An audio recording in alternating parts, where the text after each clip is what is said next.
আসসালামু আলাইকুম রহমতুল্লাহ বারাকাতুহু। প্রিয় দর্শক, সবাই কেমন আছেন? আশা করি সবাই ভালো আছেন। আলহামদুলিল্লাহ আমিও ভালো আছি, সুস্থ আছি। আর আমি এখন অবস্থান করছি বইমেলার প্রাণকেন্দ্র বাংলা একাডেমি এই ময়দানে। আজকে হচ্ছে মেলার পঞ্চম দিন। মেলা তো শুরু হয়েছে 1 তারিখ থেকেই, আর মেলা এখনও জমে ওঠেনি। আর মেলা প্রতিদিন শুরু হয় হচ্ছে বিকাল 3টা থেকে শুরু করে রাত 9টা পর্যন্ত চলবে মেলা, বইমেলা। আর দিন যত এগোতে থাকবে তত মেলার একটু সময় বাড়তে পারে। আর মেলা শুরু হয় 3টা থেকে মোটামুটি রাত 9টা পর্যন্ত। তো আমি খুঁটিনাটি বিষয়ে সমস্ত কিছু আপনাদেরকে ঘুরে ঘুরে দেখাবো এই বইমেলার।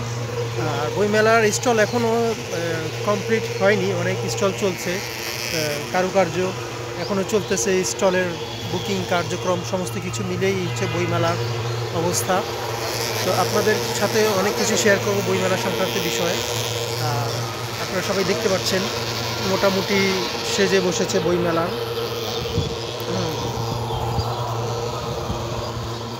বইমেলার প্রাঙ্গণ মোটামুটি বসতে শুরু করেছে। আর আমি এখন আছি বাংলা একাডেমি প্রাঙ্গণে। আর স্টলগুলো এখনও ফাঁকা পড়ে আছে, এখনও শুরু হয়নি মেলা। জমজমাট হতে আরও কিছুদিন সময় লাগবে।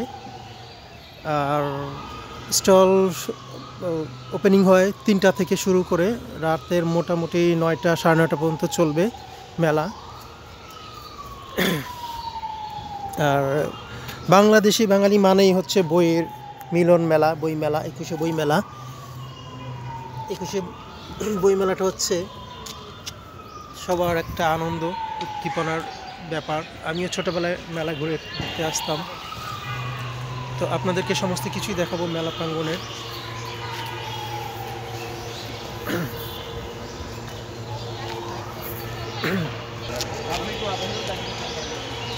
জুলাই 24শে যে গণঅভ্যুত্থানের সমস্ত কিছু এখানে ফুটে উঠেছে প্রতিবাদ সমাবেশের। এবারে বইমেলায় 2024 সালের জুলাই গণঅভ্যুত্থানের যে গ্রাফিতিগুলো সেগুলোই আদলেই সাজানো হয়েছে মেলা।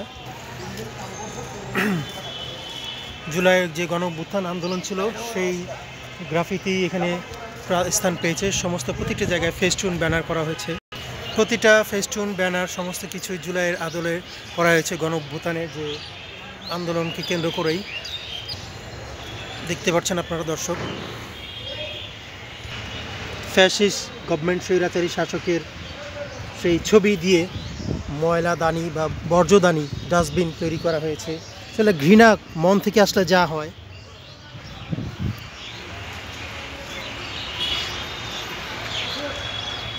যে ময়লাদানি, স্বৈরাচারী সরকারের পতনে যে দৃশ্যটা দেখতে পাচ্ছেন, আমাকে ব্যবহার করুন ময়লাদানি।